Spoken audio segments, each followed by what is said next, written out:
Eh bien, je vous félicite d'être arrivé jusqu'ici. On arrive quasiment au bout du programme de délivrance. Je sais qu'il y a certains combats, certaines luttes qui n'ont pas été faciles, notamment le fait de se regarder en vérité et le fait de tout déposer au pied de la croix de Jésus. C'est vrai que vous êtes peut-être passé par des moments très difficiles, des grands moments de solitude. Mais c'est justement là qu'il faut écouter Dieu et qu'on avance. Alors, durant cette étape, nous, on va continuer notre marche de la sanctification. On va se saisir de la quatrième arme que Dieu nous donne pour le combat spirituel, c'est-à-dire du bouclier de la foi. Alors, on a pris la ceinture de vérité, donc on s'est regardé tel que l'on est, notre état de pécheur, on a accepté cette vérité qu'on est responsable de nos mauvais choix, de nos mauvaises pensées, et donc on a bien compris que le combat se situe à l'intérieur de nos pensées, et que seuls nous pouvons mener ce combat, puisque ce sont nos pensées, ça nous appartient, et donc ces pensées-là mauvaises viennent de l'ego, et donc notre plus grand combat, notre ennemi à nous, c'est l'ego. Faut savoir que Jésus-Christ, son ennemi, enfin, celui qui s'est positionné en tant que l'ennemi de Dieu, c'est Satan. En fait, les deux forces ne sont pas du tout égales, hein. Satan s'est rebellé, donc il s'est positionné en tant qu'ennemi, mais il est toujours soumis à Dieu, puisque Dieu reste souverain de toutes choses, il est le Tout-Puissant. Et en fait, Satan, si vous voulez, il a été vaincu par la croix. Donc cet ennemi-là, il est déjà vaincu. C'est fini, on n'en parle plus. D'accord, il a, comment dire, il a une emprise sur nous que celle que nous, on veut bien lui concéder. C'est-à-dire, à ce moment-là, quand on fait des pactes, etc., quand on décide d'écouter l'ego, et l'ego va ouvrir des portes. Mais sinon, il ne peut pas nous approcher, parce que Dieu veille. Et il est déjà vaincu. Et en fait, dans ce Dieu, il a vaincu, comment, la force du mal la plus puissante, d'accord, mais pas aussi puissante que Dieu. Et nous, en fait, Jésus, Dieu, le Père Tout-Puissant, nous demande de combattre notre ennemi à nous, l'ego, qui est la force du mal, la plus puissante qui est en nous, mais qui n'est pas aussi puissant que nous, que notre esprit, quand l'esprit sort de son brouillard et quand il est guidé par l'Esprit de Dieu. Et donc on doit faire exactement ce que Jésus a fait pour terrasser Satan. Et bien nous, on doit faire exactement tout ce que Jésus nous a dit, tout ce que Jésus nous a montré pour terrasser, mettre à terre notre ennemi à nous, c'est-à-dire l'ego. Et là, eh ben on va comprendre que quoi qu'il arrive et quoi qu'il se passe, eh ben on est sous la protection de Dieu. Et c'est pour ça qu'on va pouvoir se saisir du bouclier de la foi, le bouclier que donne la foi, et on va bien comprendre la signification spirituelle de ce bouclier. Et ainsi, quoi qu'il arrive, quoi qu'il se passe dans notre vie, parce qu'on n'est pas à l'abri du mal que peut nous faire les autres. On n'est pas à l'abri qu'il y a la peur là qui va naître, parce qu'on va entendre une parole mensongère du monde. Parce que à côté de nous, dans les médias, partout où on va, quand on va au bureau avec nos collègues de travail, on est toujours confronté, en fait, aux égos des autres et aux mensonges du monde et à ceux qui veulent nous faire chuter. Donc, Dieu, bien sûr, il nous donne ce bouclier de la foi. Il nous donne ce bouclier de la foi et il nous dit que l'on ne doit pas avoir peur. On a déjà discuté de cette peur lors d'une étape. Et on va y revenir, et on va revenir aussi un petit peu sur la foi. Mais maintenant, vous avez très bien compris ce qu'est la foi. Donc en fait, on va comprendre tout simplement pourquoi Jésus nous demande à nous de ne pas nous inquiéter pour le lendemain. C'est l'ego qui crée la peur du lendemain.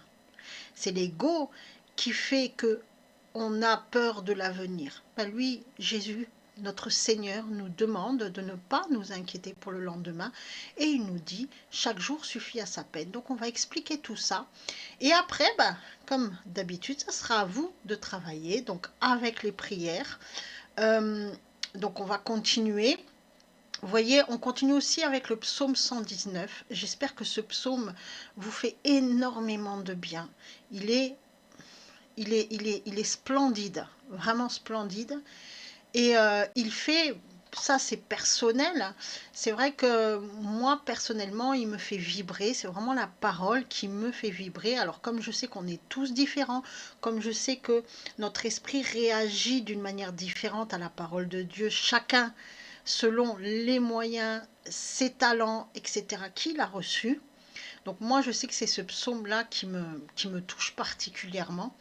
Et bah, n'hésitez pas à me dire, bah, vous, hein, quel est le psaume, quelle est la prière qui vous a le plus touché, en sachant que, vous voyez, je vous ai donné des exemples de prières que vous pouvez réécrire, que vous pouvez aussi garder dans un carnet pour les jours mauvais, les jours où vous ne vous sentez pas bien, les jours où il y a le doute, les jours, voilà, et vous pouvez piocher dedans et vous faire, vous, après, par la suite, votre propre programme, d'accord?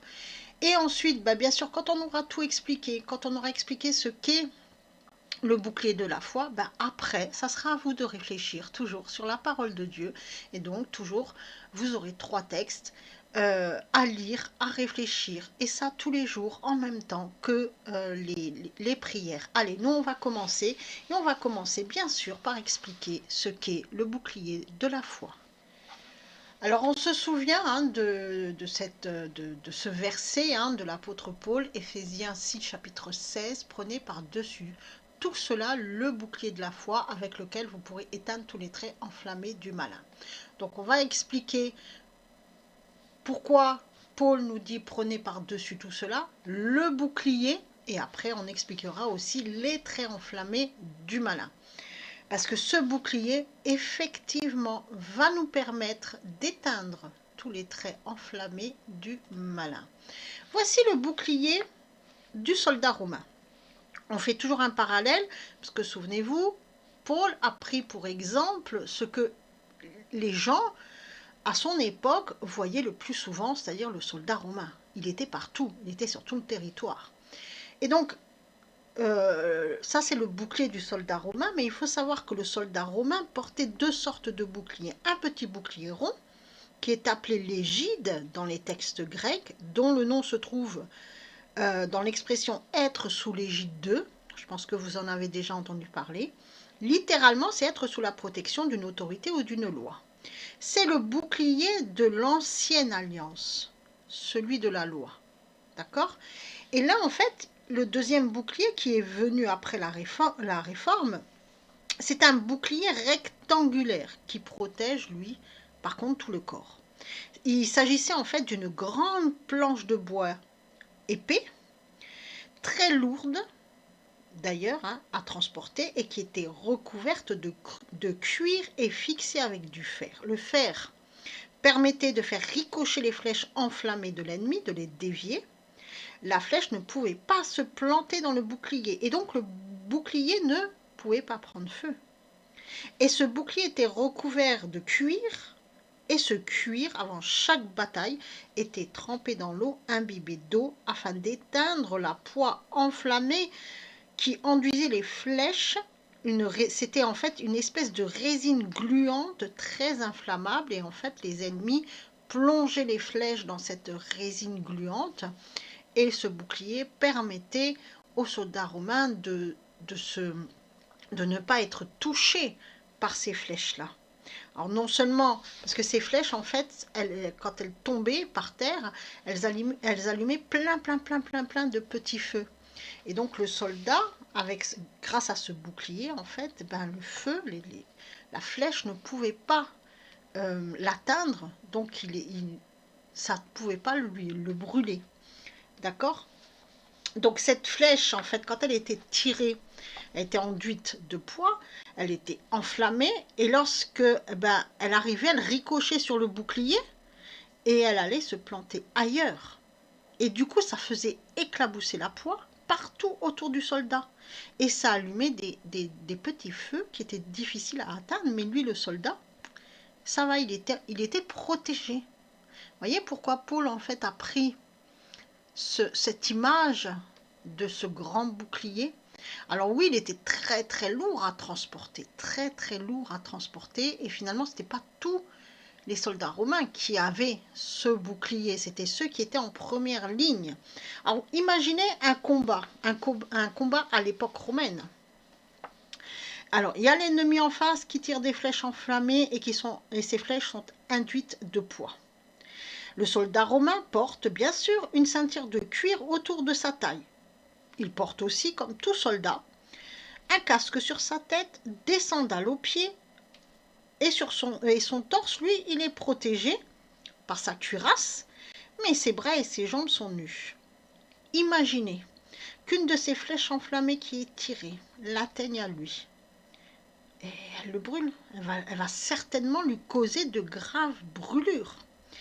Alors, lors d'un combat, comme je vous ai dit, certains soldats seulement, ceux qui étaient en première ligne, avaient ces grands boucliers. Et donc, ils se mettaient en avant, donc comme une ligne de front. Et ils plantaient les grands boucliers dans le sol et tout le monde se cachait dessous. D'accord ? C'était comme une grande ligne de protection. Et donc cette ligne de front avait pour but de dévier les flèches tirées par l'ennemi. Puis petit à petit, doucement, mètre après mètre, la ligne de front avançait et avec elle tous les soldats romains qui étaient à l'arrière. Et donc petit à petit, l'armée romaine se rapprochait de l'ennemi et cette technique permettait d'épuiser la réserve de flèches de l'ennemi. Et donc lorsque les soldats de la première ligne avançaient, ils plantaient donc ces grands boucliers dans le sol, côte à côte. Et donc ça créait un grand mur protecteur. Et en face, bien sûr, il y avait toujours l'ennemi qui tirait des flèches, mais le stock de flèches, il n'était pas illimité, lui, parce que les flèches, il fallait les construire, il fallait aussi prendre le poids, la poix, il fallait plonger ces flèches dans la poix, etc. Donc, ils avaient un stock de flèches qu'il fallait renouveler constamment, mais lors de la bataille, c'était pas un stock qui était illimité. Donc, quand il n'y avait plus de réserve, à ce moment-là, ceux qui étaient à l'arrière, eux, ils tiraient, ils décochaient aussi leurs propres flèches. Donc dès que l'ennemi en face ne tirait plus les flèches, ou dès qu'il y avait une pause, c'était les autres à l'arrière, dans les soldats romains, qui se levaient et ils tiraient leurs propres flèches. Donc tout ça pour dire maintenant, ça c'est pour l'image. Et en fait, gardez cette image en tête parce que c'est exactement ça. Parce que l'ennemi en face, lui, il guette la moindre opportunité pour décocher une flèche. Et cette flèche-là, si elle nous atteint, elle allume à l'intérieur de nous plein de petits feux. Plein. Et c'est pour ça qu'il faut s'en protéger. Et c'est pour ça que Dieu nous donne ce bouclier pour qu'on puisse se protéger donc de ces flèches qui sont décochées par l'ennemi, parce que si elles nous atteignent, elles font des dégâts à l'intérieur de nous. Et ces flèches, en fait, il ne faut pas qu'elles nous atteignent. Et c'est pour ça qu'on a le bouclier. Donc, voyons voir maintenant cette expression. Prenez par-dessus tout cela. Alors, en grec, nous avons donc ces trois mots. En, pasin, anala-bontes. Littéralement, en toute chose ayant pris. Alors, en, le premier mot, c'est une préposition primaire fixant une position. Donc, on peut le traduire par en lieu, temps ou état. D'accord ? Donc, fixant une position en lieu, en temps ou en état. Et donc, souvent traduit par en, par, avec. Le second mot, pasin, désigne, c'est un adjectif qui signifie chacun, chaque, l'entier, toute chose. Et enfin, le dernier mot, le troisième, analambontes, c'est la conjugaison du verbe analambano, qui signifie prendre, soulever quelque chose dans le but de s'en servir. Ainsi, l'apôtre Paul nous dit clairement de prendre et de nous servir des 3 premières armes que Dieu nous a données. Et avec ces armes, de prendre le bouclier de la foi. C'est-à-dire que si on ne s'est pas saisi de la ceinture de vérité, si on ne s'est pas saisi de la cuirasse de la justice, si en fait il nous manque l'une des 3 armes que Dieu nous a données, si on n'a pas pris aussi les chaussures du zèle, on ne pourra pas prendre le bouclier. Donc il faut absolument se saisir des 3 armes qui sont avant pour pouvoir maintenant prendre le bouclier de la foi. Alors cet ordre qui est donné, c'est vrai qu'on commence par une ceinture de la vérité. Bon, ceinture de la vérité, ensuite on met la cuirasse. Ensuite on met les chaussures et maintenant on va prendre le bouclier. C'est vrai que c'est surprenant comme ordre. On aurait pu penser qu'avant de prendre le bouclier, on mette d'abord le casque sur la tête. Il faut quand même protéger notre tête. Tout simplement parce que le bouclier va nous mener à la foi parfaite. Et que sans la foi, on ne peut pas recevoir le casque du salut. Le casque du salut est directement lié, lui aussi, à la foi, mais c'est pour celui qui est dans la foi. Là encore, on va travailler sur notre foi. Le mot bouclier, turéon, qui découle du mot masculin turéos, qui désigne en effet un bouclier large et avec 4 coins. Ça veut dire qu'il n'est pas rectangulaire en fait. Ça confirme ce que l'apôtre Paul en fait nous parle bien du grand bouclier du soldat romain et pas du petit bouclier rectangulaire, enfin circulaire, qui finalement symbolise l'ancienne alliance. Donc ce mot turéos, il vient du mot tura, qui désigne une porte, une entrée, mais aussi la porte à travers laquelle les brebis vont et viennent. Retenez bien ça, la porte. Et donc c'est pour ça qu'on comprend aussi que le juste vivra par sa foi, parce que finalement, il va être protégé des traits enflammés du malin. Et donc il vivra par ça, il ne sera plus touché. Donc lui, il sera vivant. Le malin ne pourra pas le toucher. Alors, ok pour tout ça, d'accord. Mais alors, on se souvient, qui est la porte? Je pose la question, mais je pense que tout le monde a compris qui est la porte, surtout lorsqu'on se souvient des paroles de Jésus-Christ qu'il a prononcées en Jean chapitre 10, verset 7. En vérité, je vous le dis, je suis la porte des brebis. Et en Jean chapitre 10, verset 9, je suis la porte. Si quelqu'un entre par moi, il sera sauvé. Et donc tout s'imbrique, tout devient compréhensible. Jésus-Christ, symboliquement, est la tura, la porte. La toura, on dit plutôt. La porte. Et donc que nous demande Jésus-Christ? D'avoir simplement foi en lui. Comme il nous l'a rappelé en Marc chapitre 11 verset 22, Jésus prit la parole et leur dit « Ayez foi en Dieu ».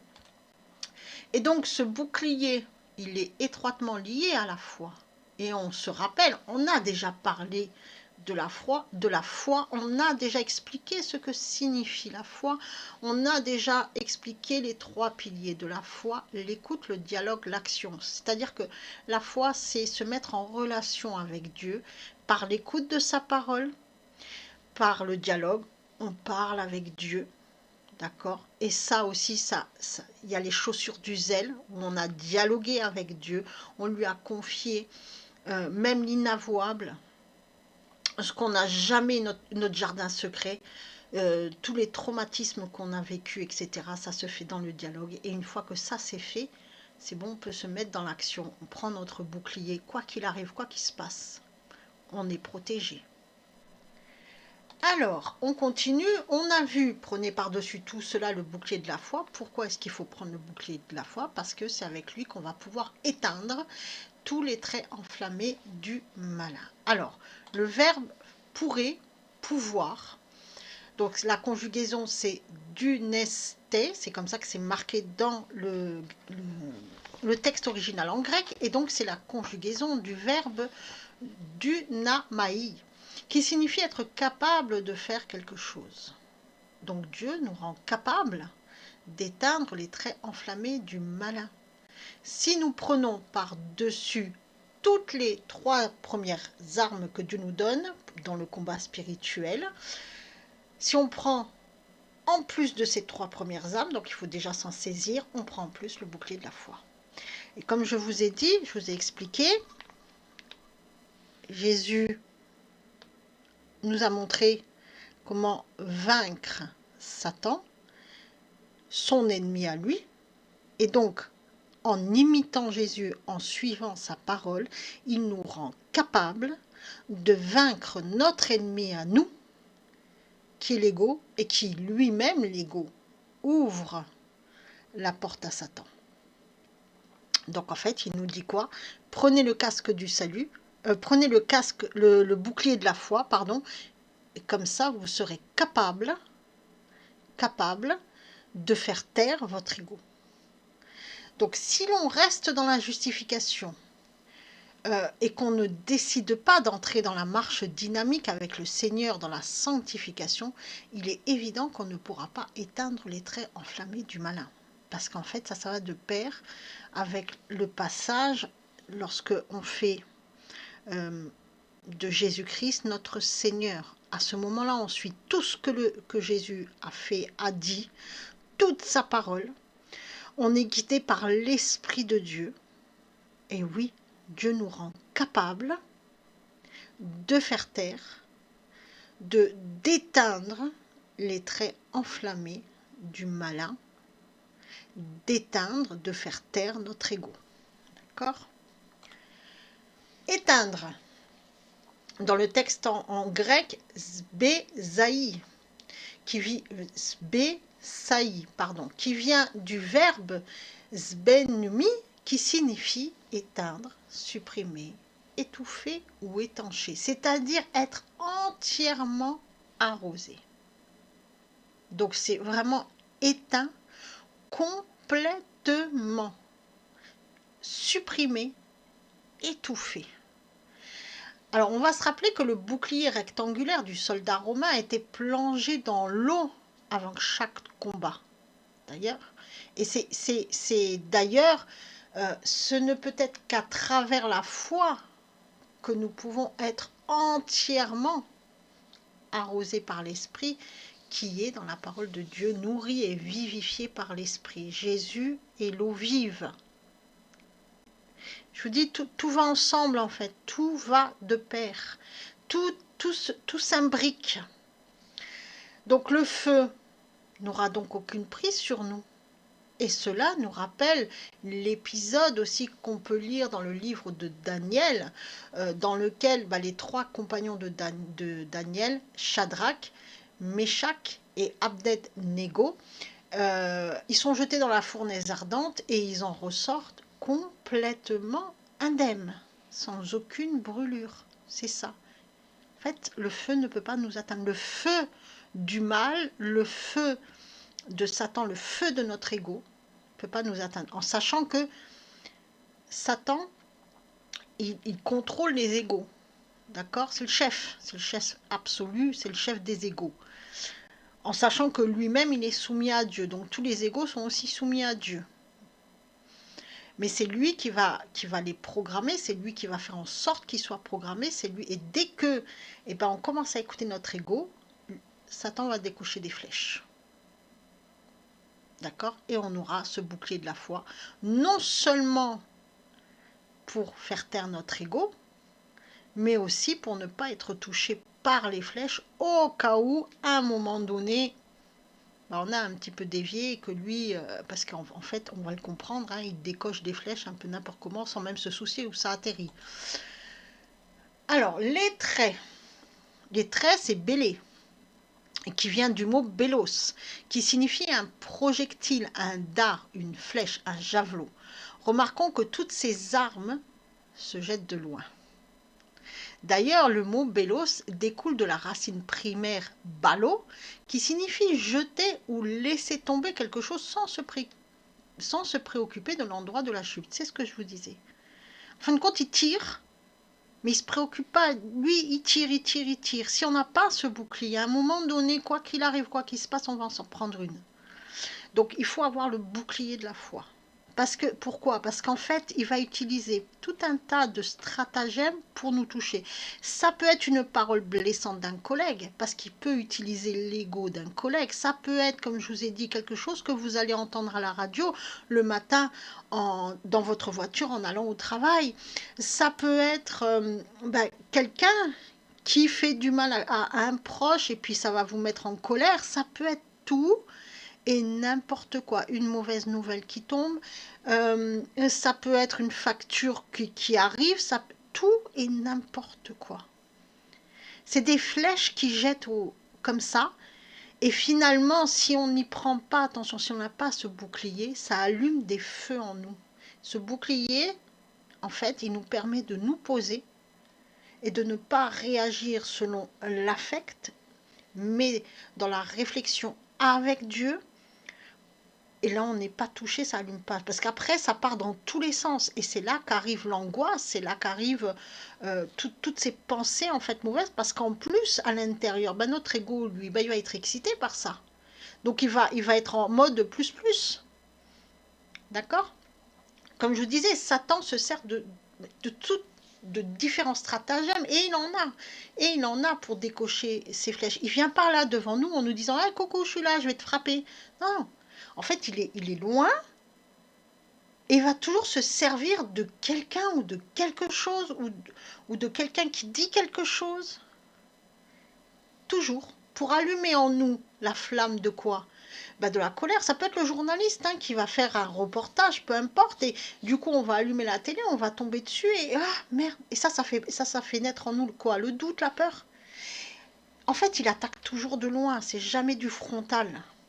Et ces attaques attisent notre ego, donc ça excite notre ego, et ça allume plein de feux. Donc notre ego, c'est lui en fait qui va se mettre à bouillonner en mode plus.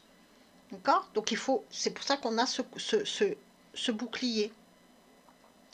C'est vrai que finalement, on n'est jamais à l'abri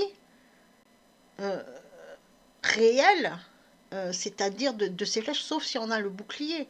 Parce que quand on va faire ses courses, ça peut être une remarque blessante de quelqu'un qui est dans le magasin et parce qu'on l'a un petit peu bousculé, sans le faire exprès, ça peut être...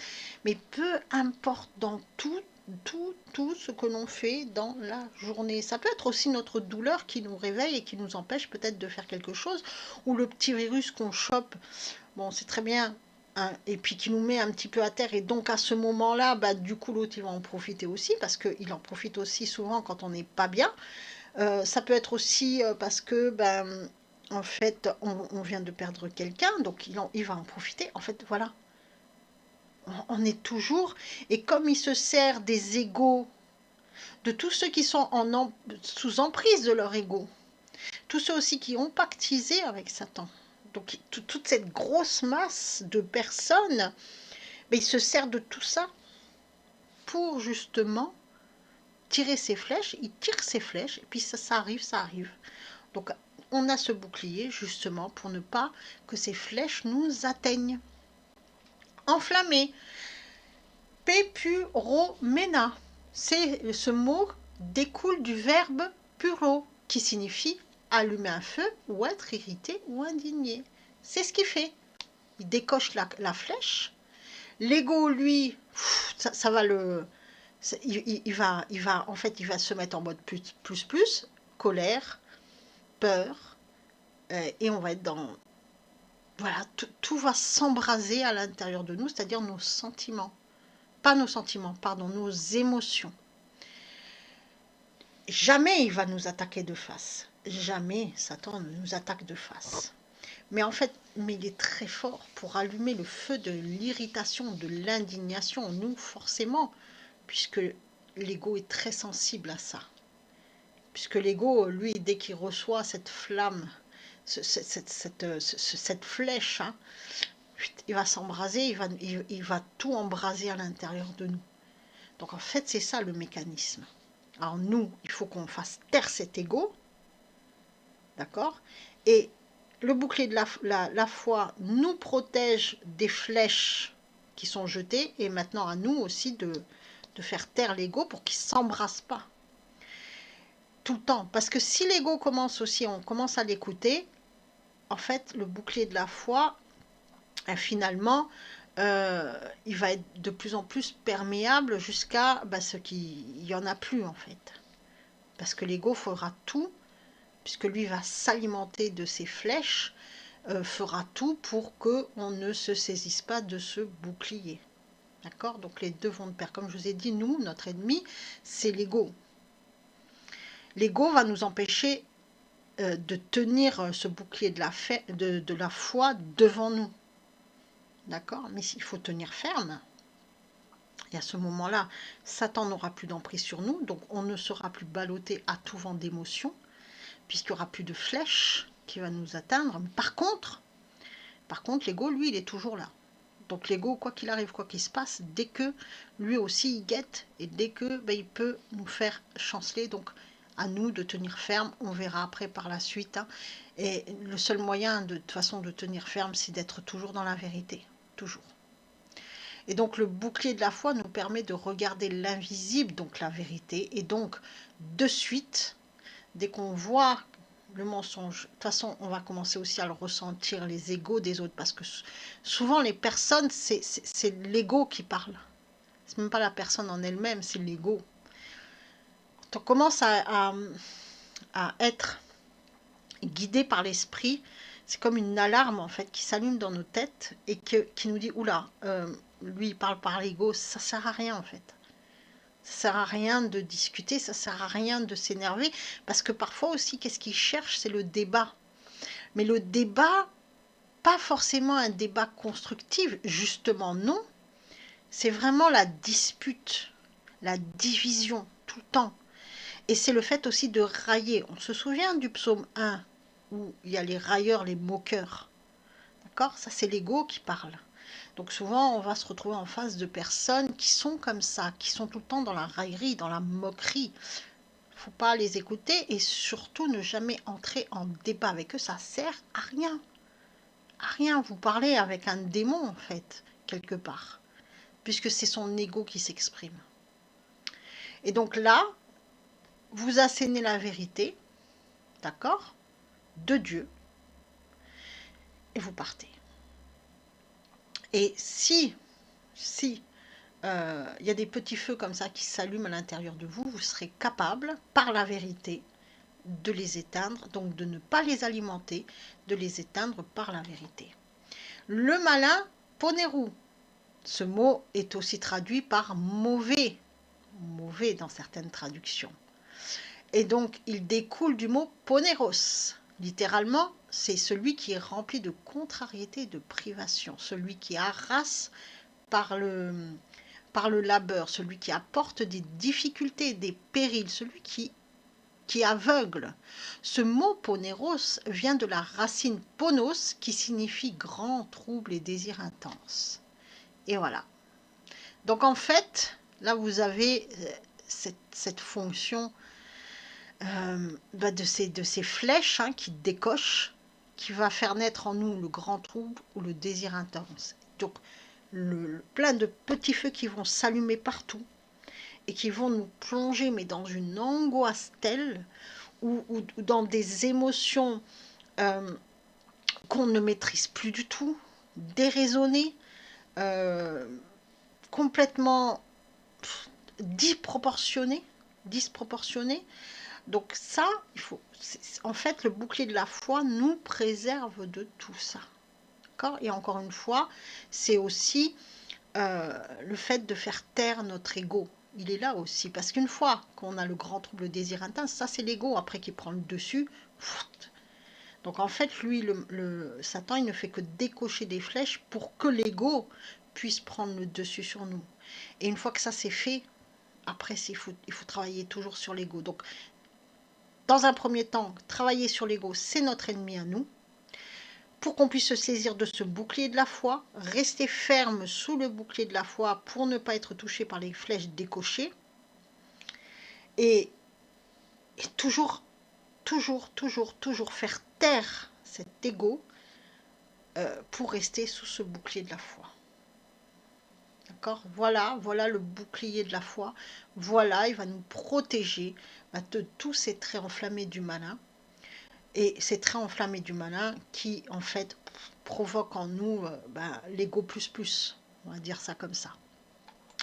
Et c'est ainsi qu'on se souvient de cette parole aussi qu'on peut lire en Jacques chapitre 4 verset 7. Soumettez-vous à Dieu, résistez au diable et il s'enfuira loin de vous. Diable, diabolos, c'est l'ego. Et l'ego, il a aussi ça. Il y a aussi le grand trouble et le désir intense dedans. Donc tout est lié encore une fois. Vous voyez, nous c'est le petit Satan à l'intérieur. C'est notre ennemi. Et Jésus nous a montré et nous donne les moyens de pouvoir le faire taire et nous donne les moyens d'éteindre tous ces traits enflammés. Et donc, si on a bien compris ce que représente le bouclier de la foi, on comprend alors, comme je vous l'ai déjà expliqué, que finalement, Jésus nous a montré comment terrasser notre ennemi à nous, d'accord ? Et donc il nous a dit, mais suivez ma parole, suivez ma parole. Et pourtant, bizarrement, c'est ce qu'on a du mal à faire. On va suivre tout et n'importe qui, à tout vent de doctrine, on va être emporté. On va suivre un homme politique, le Dalai Lama, pourquoi pas, Bouddha, enfin j'en sais que... Et on ne suit jamais véritablement les paroles de Jésus, on ne cesse de les remettre en question. Et pourtant, c'est la parole de Dieu. C'est la parole de Dieu. Jésus a permis de rendre compréhensible la parole de Dieu qui était dans l'ancienne alliance, l'Ancien Testament. C'est sa parole tout pareil, parce que c'est Yahvé qui parle, c'est Dieu, c'est l'éternel Dieu, bref, c'est tout pareil. Simplement, comme tout a été mal compris, et que finalement l'œuvre de Jésus-Christ a permis d'expliquer l'Ancien Testament, et notamment toutes les prophéties,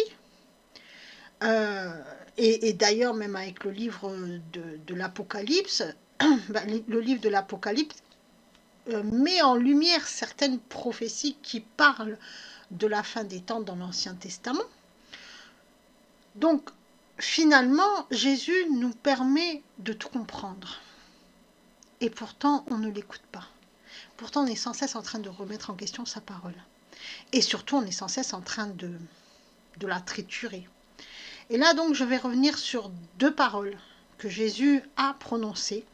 Il faut absolument que vous gardiez dans votre cœur. Parce qu'il nous dit exactement comment faire pour faire taire votre ego. Et c'est le bouclier de la foi. Il explicite ça. Vous dit, ayez seulement la foi. Cessez de vous inquiéter. Cessez de vous inquiéter. Et après on verra comment finalement certains ont pris des paroles de Jésus-Christ pour le triturer. On remettra un petit peu tout ça dans l'ordre. Dans l'immédiat, on va regarder la parole de notre Seigneur Jésus-Christ, et notamment ce texte en Matthieu chapitre 6, versets 25 à 34, on va le lire ensemble. C'est Jésus qui parle. Écoutez ce qu'il dit. Nul ne peut servir deux maîtres, car ou il haïra l'un et aimera l'autre, ou il s'attachera à l'un et méprisera l'autre. On ne peut pas claudiquer, on ne peut pas faire deux choses, c'est-à-dire aimer le monde et aimer Dieu. Ce n'est pas possible. Ce n'est pas possible. D'accord ? C'est soit on aime Dieu, et donc forcément on est en opposition du monde, Soit on aime tout ce qui vient du monde, donc tout ce qui est du monde, même une seule chose du monde, ça y est, on est déjà en opposition. C'est-à-dire que notre parole doit être oui, oui, non, non. Il faut jamais... Vous vous souvenez, hein, le fameux mais, qui est une stratégie de Satan. Jamais. C'est pourquoi je vous dis, et là, écoutez bien, ne vous inquiétez pas pour votre vie de ce que vous mangerez, ni pour votre corps de quoi vous serez vêtu. La vie n'est-elle pas plus que la nourriture, et le corps plus que le vêtement? Regardez les oiseaux du ciel. Ils ne sèment ni ne moissonnent, et ils n'amassent rien dans des greniers. Et votre Père céleste les nourrit. Ne valez-vous pas beaucoup plus qu'eux? Qui de vous, par ses inquiétudes, peut ajouter une coudée à la durée de sa vie? Et pourquoi vous inquiétez au sujet du vêtement? Considérez comment croissent les lys des champs. Ils ne travaillent ni ne filent. Cependant, je vous dis que Salomon même, dans toute sa gloire, n'a pas été vêtu comme l'un d'eux. Si Dieu revêt ainsi l'herbe des champs qui existe aujourd'hui et qui demain sera jetée au four, ne vous vêtira-t-il pas à plus forte raison, gens de peu de foi? Ne vous inquiétez donc point et ne dites pas que mangerons-nous, que boirons-nous, de quoi serons-nous vêtus, car toutes ces choses, ce sont les païens qui les recherchent. Votre Père céleste sait que vous en avez besoin. Cherchez premièrement le royaume et la justice de Dieu, et toutes ces choses vous seront données par-dessus. Ne vous inquiétez donc pas du lendemain, car le lendemain aura soin de lui-même. À chaque jour suffit sa peine. Méditez sur ce texte, méditez sur cette parole de Jésus-Christ. Vraiment, parce que finalement, l'ego, il nous fait toujours, comment dire, il nous tente par la, enfin, il nous fait toujours peur, il nous montre toujours la peur de l'avenir, peur de manquer. Et c'est pour ça qu'on est toujours dans ah, j'ai peur de manquer, donc je vais faire des réserves tout le temps. Et Dieu nous dit arrêtez, arrêtez, arrêtez tout ça. Cherchez seulement d'abord le royaume de Dieu et le Père. Il sait de quoi vous avez besoin et il vous donnera. Et en plus, il vous donnera par-dessus. C'est-à-dire encore plus que ce que vous avez besoin. Donc arrêtez.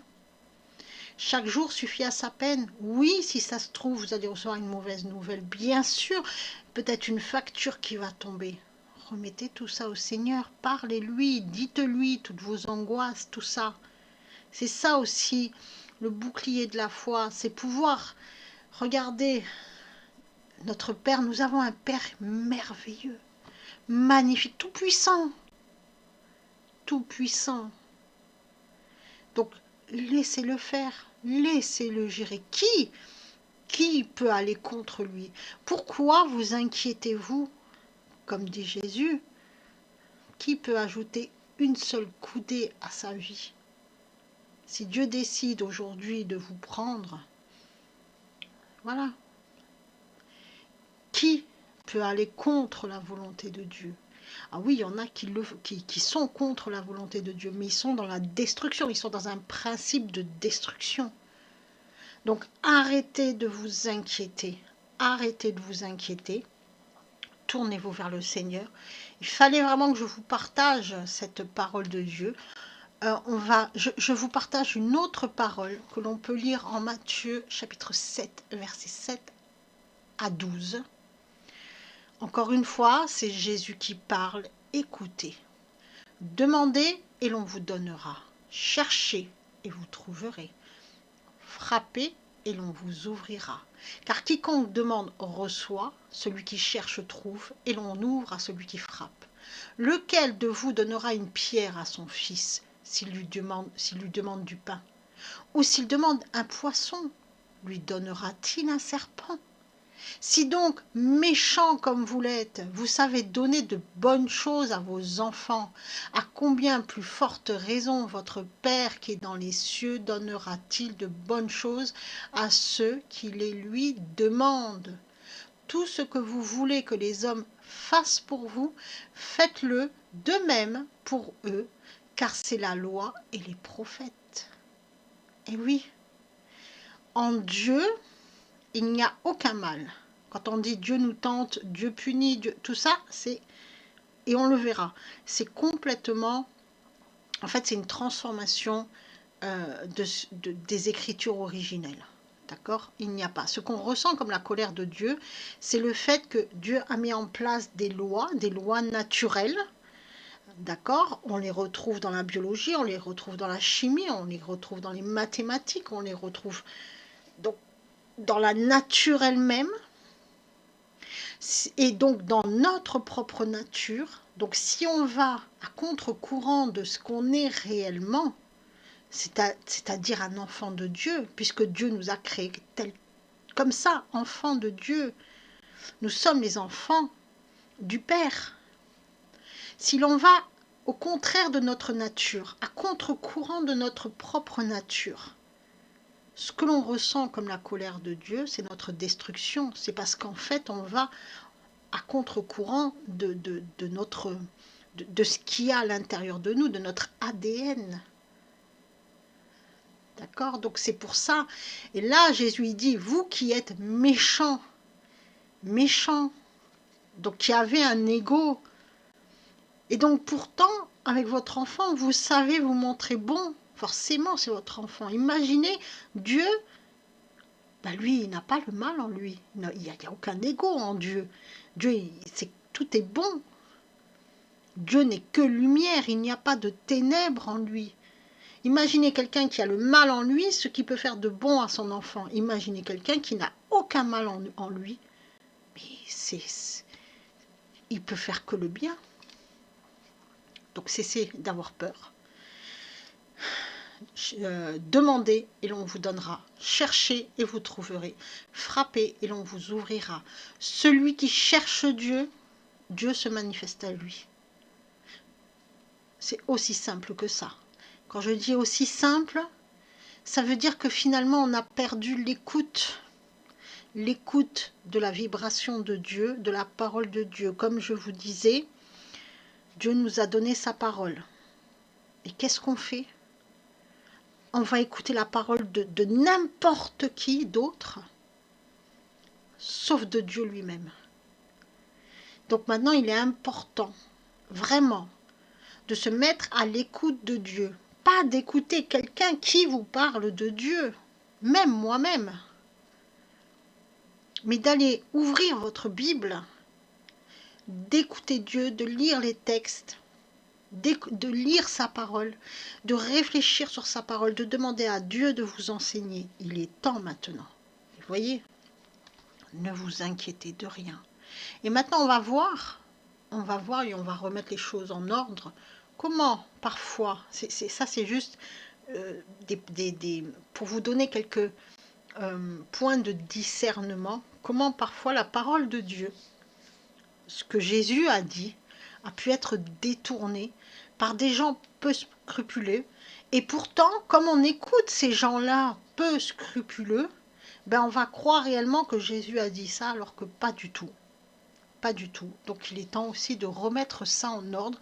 Et ça, c'est vraiment, je le dis, j'ai vraiment voulu vous partager ça, surtout pour les religieux, ceux qui sont dans une religion, parce que certainement vous avez dû entendre des choses telles que Dieu punit, Dieu est méchant, parfois il est vengeur, si tu continues, tu vas aller en enfer, et plein de choses de ce genre. Il y a beaucoup de choses dans les religions qui ne suivent pas en fait la parole de Dieu, ils ont ajouté de la parole à la parole. Et parfois, pour garder le pouvoir, forcément. Donc, il est temps de remettre les choses en perspective. Il est temps de faire preuve de discernement. Comme je vous ai dit maintenant, vous avez une Bible. Lisez, lisez, lisez. Et ça sera le seul moyen, parce que vous aurez la parole de Dieu vivante. Et cette parole, elle est réellement vivante. Quand je dis ça, ce n'est pas une parole en l'air. C'est-à-dire que moi, par exemple, je lis la Bible régulièrement, tout le temps. Et parfois, certains passages, je les ai lus 10 fois, 20 fois. Et un jour, précisément, il y a un passage que j'ai lu déjà beaucoup de fois. Je vais le lire, et il y a quelque chose qui va me frapper, qui va répondre peut-être à une question que je me posais il y a quelques temps en arrière. Je dis, mais j'avais pas remarqué ça. Ben oui, parce que Dieu nous parle au moment où, aussi, il nous enseigne au moment où on peut entendre cet enseignement-là. Faites-lui confiance. Faites-lui confiance et cessez de vous inquiéter. Maintenant, on va aller regarder, on va aller faire preuve un peu de discernement. Et oui, les amis, Jésus-Christ n'a jamais dit, il y a beaucoup de choses qui circulent dans ce monde, surtout dans les milieux New Age, dits de bien-être, ou dans la religion du christianisme, ou dans d'autres, ou même en philosophie, et on nous dit, mais Jésus a dit que... Non, on va voir, on va enlever toutes ces fausses croyances-là, qui sont autant de programmation mentale, parce qu'on ne cesse de nous répéter, c'est des petits glissements, en fait, très fins, très subtils, mais qui font que finalement, on s'éloigne de la parole de Dieu. C'est plus une vérité. Donc on va aller voir ça. Vous avez certainement entendu cette parole, suis ton cœur. En réalité, Jésus n'a jamais dit « suis ton cœur ». Jésus a dit de le suivre lui, car le cœur de l'homme est tortueux. Jésus-Christ doit être le Seigneur de notre vie.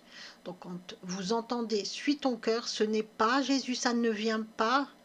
Ce n'est pas une parole que Jésus a prononcée. D'accord ? Voici ce que Jésus nous dit, car c'est du dedans, c'est du cœur des hommes que sortent les mauvaises pensées, les adultères, les impudicités, les meurtres, les vols, les cupidités, les méchancetés, la fraude, le dérèglement, le regard envieux, la calomnie, l'orgueil, la folie. On peut lire ça en Marc chapitre 1, versets 27 à 28. Ça, c'est une parole de Jésus-Christ. Donc en fait, Jésus, il nous dit clairement, attention, attention, parce que du cœur de l'homme, il y a tout ça qui sort. Donc, quand quelqu'un vous dit « suis ton cœur », en réalité, il dit ça. Bah, suis tes mauvaises pensées, finalement. Vous voyez bien que ça ne peut pas venir de Jésus, ça. Ça ne peut pas. Quand on confronte ça à la parole de Jésus-Christ, on se rend compte que, finalement, on nous induit en erreur. Et de la même manière, le prophète Jérémie l'a dit lui aussi, le cœur est tortueux par-dessus tout et il est méchant. Qui peut le connaître ? Donc prophète, je le rappelle, c'est celui qui explique la parole de Dieu. D'accord ? C'est pas quelqu'un qui voit l'avenir. Non.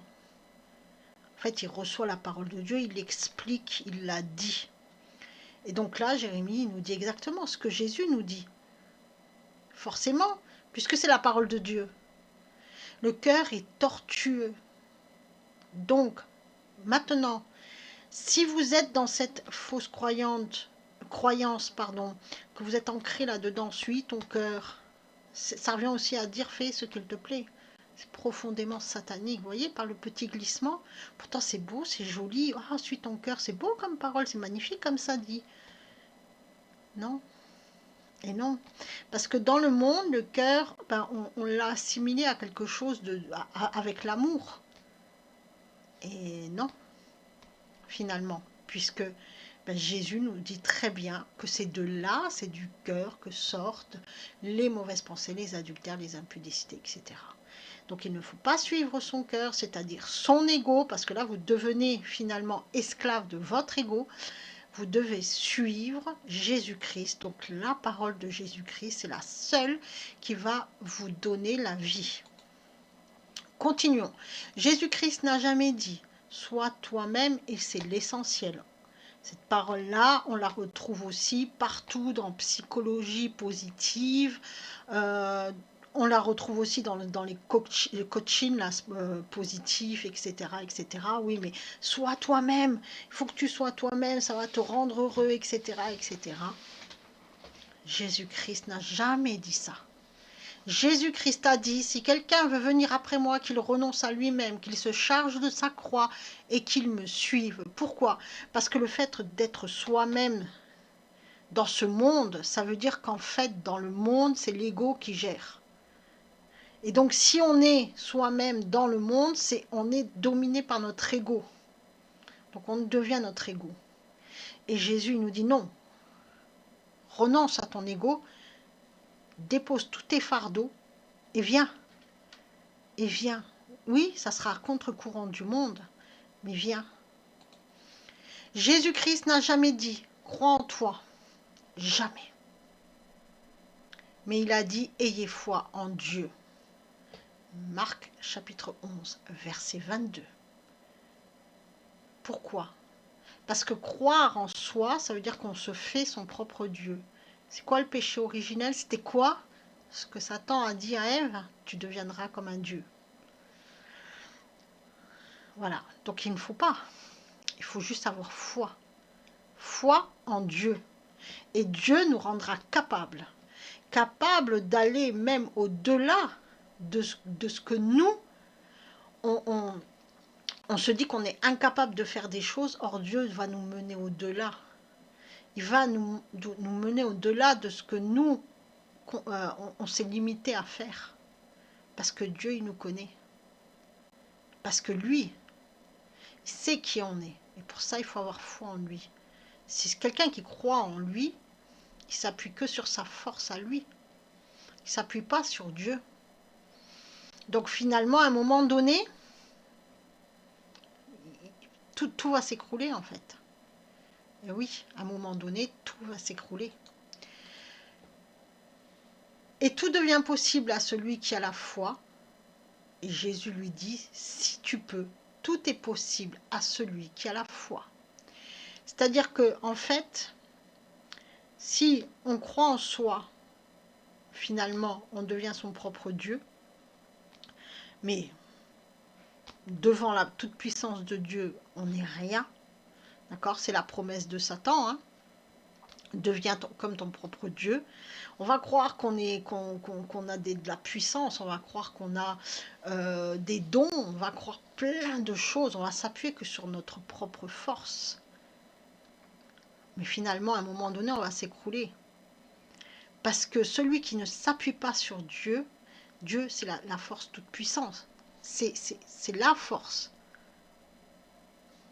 Dieu nous rend capables. Avec lui, on peut tout faire, parce que rien ne lui est impossible. Rien. Continuons. Jésus-Christ n'a jamais dit que plusieurs chemins sont possibles pour aller vers Dieu. On entend ça aussi beaucoup dans le New Age. Ah oui, mais il y a plusieurs chemins possibles. Il y en a qui croient ça, d'autres qui croient ça, d'autres qui croient ça et d'autres qui croient ça. Non. Jésus-Christ a dit, je suis le chemin, la vérité et la vie. Nul ne vient au Père que par moi. Donc celui qui dit, oui, mais je vais aller vers Dieu en passant par tel ou tel, non. Ça, c'est pas possible. Et ça, il faut vraiment que vous soyez vraiment ancrés là-dedans. C'est-à-dire que finalement, le seul moyen d'aller vers le Père, excuse-moi Jésus-Christ de dire moyen, c'est Jésus.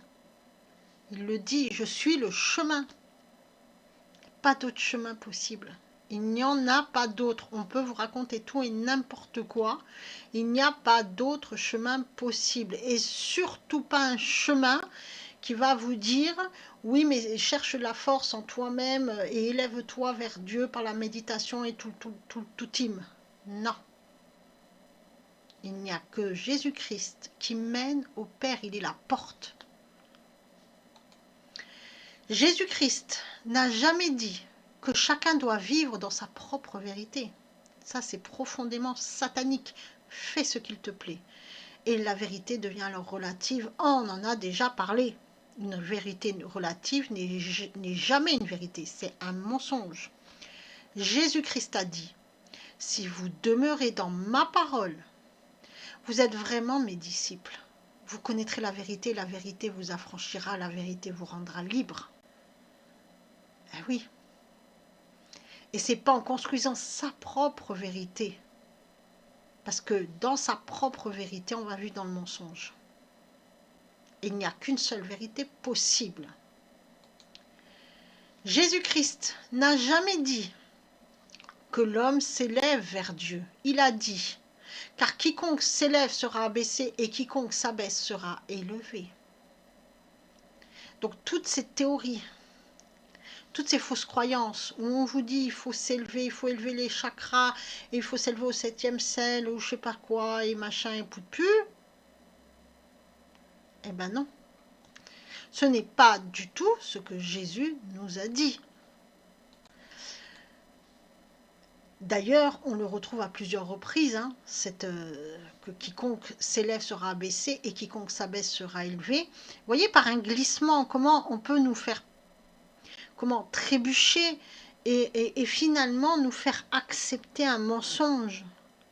Hein, parce que c'est joli de dire, oui, je vais m'élever vers Dieu. Alors, c'est des techniques de bien-être, d'élévation spirituelle et tout le machin. Ah, ça plaît beaucoup. Parce qu'en même temps, quoi, ben, ça flatte l'ego. Parce que l'ego, qu'est-ce qu'il se dit? Ben oui, ben c'est cool, on va devenir des dieux. Et en fait, c'est l'ego. Hein. Là, on nourrit complètement l'ego parce que finalement, qu'est-ce qu'on se dit, nous? Ouais, ben, on va s'élever par nos propres moyens. Par des techniques mais humaines, de méditation, de son vibration là, qu'on fait bref, et plein de trucs comme ça. Mais Jésus nous dit le contraire. Jésus nous dit, car quiconque s'élève sera abaissé et quiconque s'abaisse sera élevé. Pourquoi? Parce que c'est toujours Dieu qui élève l'homme à lui. Jamais l'homme qui s'élève à la hauteur de Dieu.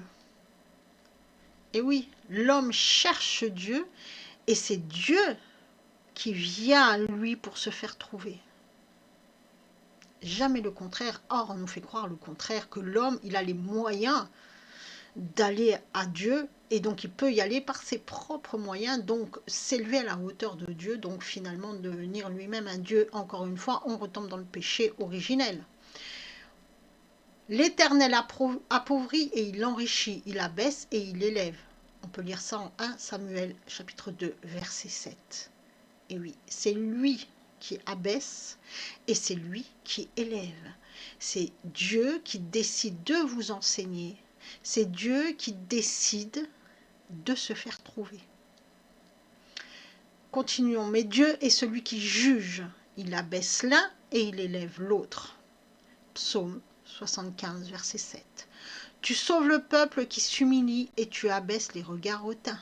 Psaume 18, verset 27, ce qui signifie que celui qui veut s'élever à Dieu par tout un tas de techniques humaines que l'on trouve spécialement dans le New Age, mais pas seulement, parce qu'on a aussi dans la psychologie, la psychanalyse, on a aussi dans la philosophie, mais tout ça, ce sont des techniques élaborées par des humains, des hommes.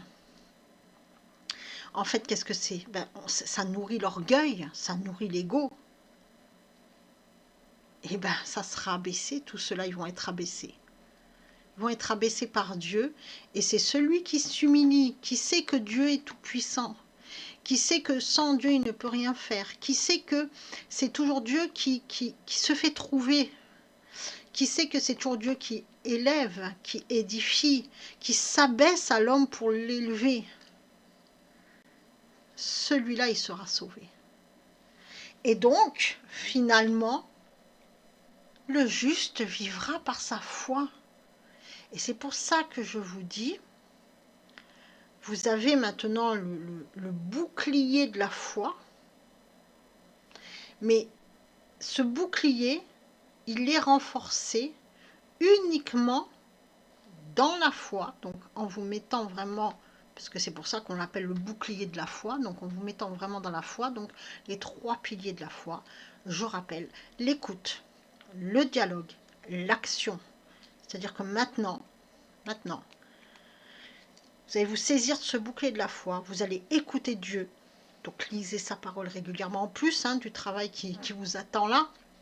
Dès que vous avez un petit moment, lisez la parole de Dieu, peu importe les passages que vous allez lire, mais lisez. D'accord? Commencez toujours par les évangiles, c'est ce que je dis. N'attaquez pas de suite l'Ancien Testament, c'est un peu compliqué. Par contre, commencez par les évangiles et après, petit à petit, vous allez voir, tout va s'éclairer.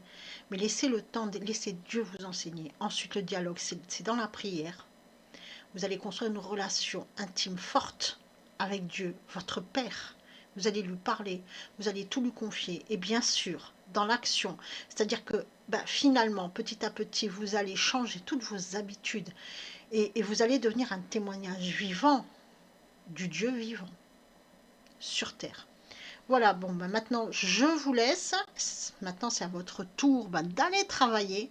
Donc, les prières, la parole de Dieu, avec tout ce qu'on a dit, encore une fois, normalement, vous allez comprendre la parole de Dieu qui vous est présentée durant cette étape. Et comme je vous dis, n'hésitez surtout pas à lire d'autres textes que ceux qui vous sont proposés. Je sais, j'insiste, mais c'est ce qui manque aujourd'hui à notre époque, à toutes nos sociétés, parce que le mal, il est mondial. On ne lit plus la parole de Dieu, on ne fait plus confiance en Dieu, mais on préfère aller écouter des discours humains, peu importe s'ils sont dits par des religieux, peu importe s'ils sont dits par des gens qui se disent eux-mêmes prophètes, par des guides spirituels, par des hommes politiques, par des philosophes. On préfère aller écouter ces gens-là plutôt que d'écouter Dieu. C'est pour ça qu'on est tellement malade. C'est pour ça que ce monde est malade. Maintenant, vous renversez la vapeur parce que chacun doit le faire à son niveau à lui et nul ne peut le faire à votre place. Donc maintenant aussi à vous de vous mettre en relation réelle avec Dieu et donc d'aller écouter sa parole. Moi je vous dis donc à la prochaine étape. On arrive à la fin du programme. Donc à la prochaine étape, travaillez bien et soyez bénis.